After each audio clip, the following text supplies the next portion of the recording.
Filthy Sex Lives of Founding Fathers.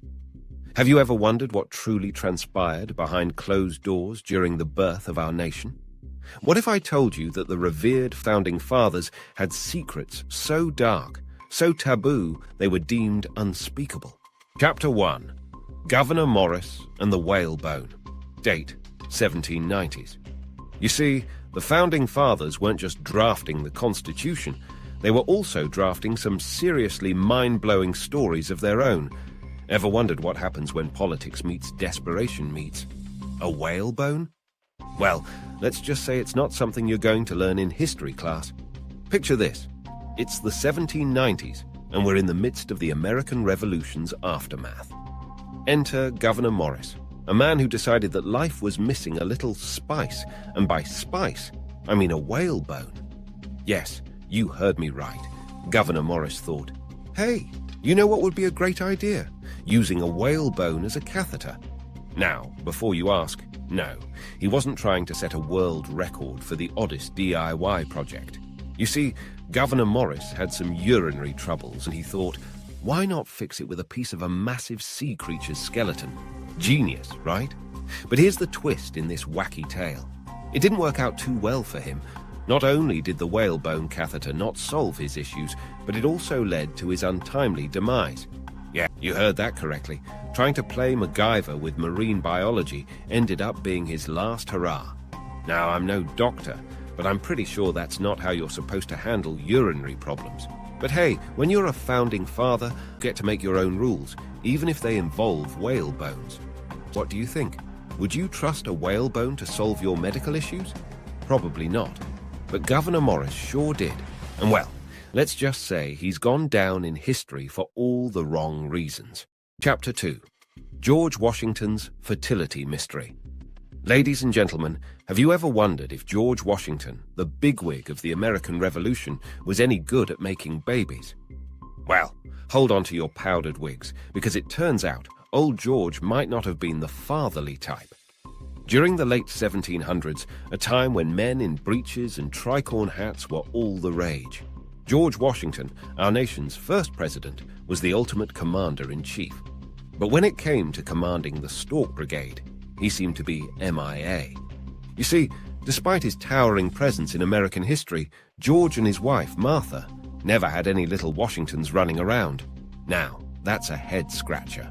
Martha was no problem in the baby-making department. She had popped out 4 kiddos with her first hubby. But with George, the baby oven seemed to be on permanent off mode. Rumors have swirled like a colonial whirlwind about what was going on in George's nether regions. Some folks say it was tuberculosis that left his swimmers too sluggish for the swim meet. Imagine old George trying to explain to Martha, honey, it's not you, it's my unruly lung bacteria. Now, we can't say for sure if that's what happened. Maybe George just had other priorities like leading a revolution, crossing the Delaware River in the dead of winter, and being an all-around American hero. Who has time for fatherhood when you're busy founding a nation? But here's the kicker. George Washington might not have been a biological dad, but he was undoubtedly the father of our country. While he may not have left a trail of little George and Georginas, he left an indelible mark on history. Sometimes it's not about the number of offspring, but the legacy you create for generations to come. Chapter 3. Alexander Hamilton's Public Affair. Late 1700s, the dawn of America, and Alexander Hamilton, one of the brightest minds of the time, finds himself caught up in a sizzling scandal hotter than a cast-iron skillet on the 4th of July. Here's the burning question. Can a man who helped shape a nation resist the charms of a mysterious temptress? The answer, my friends, is a resounding no. Enter Maria Reynolds, the femme fatale of our tale. While Mrs. Hamilton was away for the summer, probably picking out new curtains for their home, Alexander found himself unable to say no to Maria's alluring ways.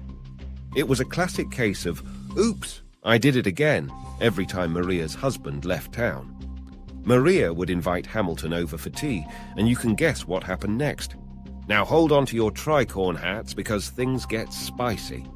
Maria's husband wasn't just twiddling his thumbs while he was out of town. Nope. he had a different plan, one that involved cold, hard cash. Blackmail. He demanded money from Hamilton in exchange for keeping their secret bedroom escapades under wraps. Talk about a shakedown. Did Hamilton put his foot down and say, "No more funny business"? Well, not exactly. This whole mess turned into a wild cycle. Maria's husband would leave. Maria would invite Hamilton over.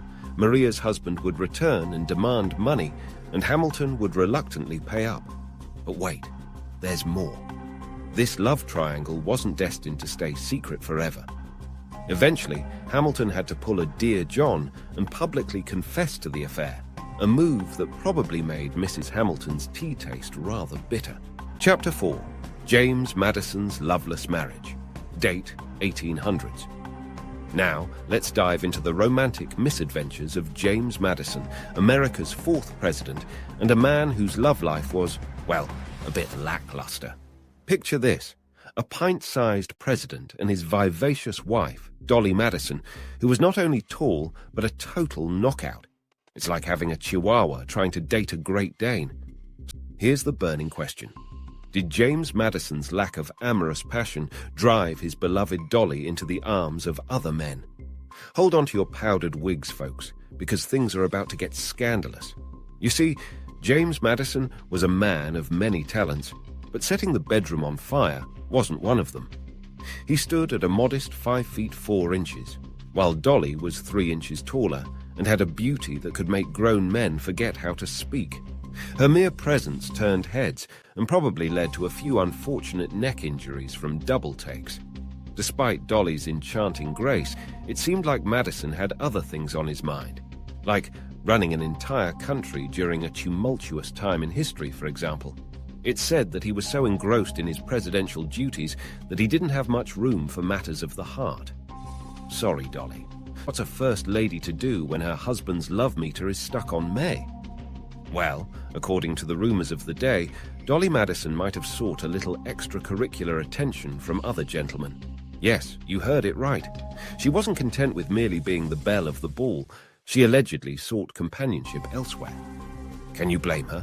After all, when your husband is more interested in drafting the Constitution than canoodling, a girl's got to find some comfort, right? Chapter 5. Benjamin Franklin's Insatiable Appetite. Date 1700s. Now, Ben was a married man to a lovely lady named Deborah Red for a whopping 44 years. But apparently, that wasn't enough for him. While most powerful dudes of his time might have had one mistress, Ben Franklin collected mistresses like he was building a stamp collection.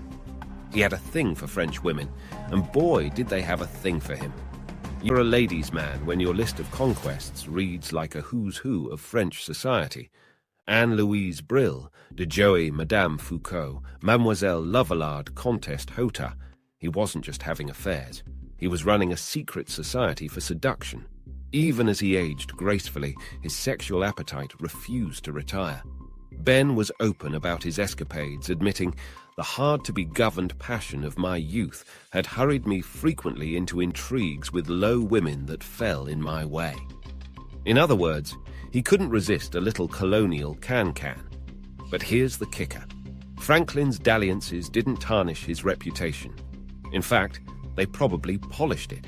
He managed to balance his love life and public image, which is a feat that'd make any modern-day celebrity jealous. Was he just a silver-tongued charmer, or did he have some secret pickup lines?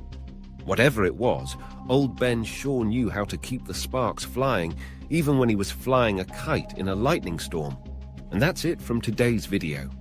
If you have any video suggestions, please let us know in the comments section. Your contribution is always appreciated. And as always, thanks for watching.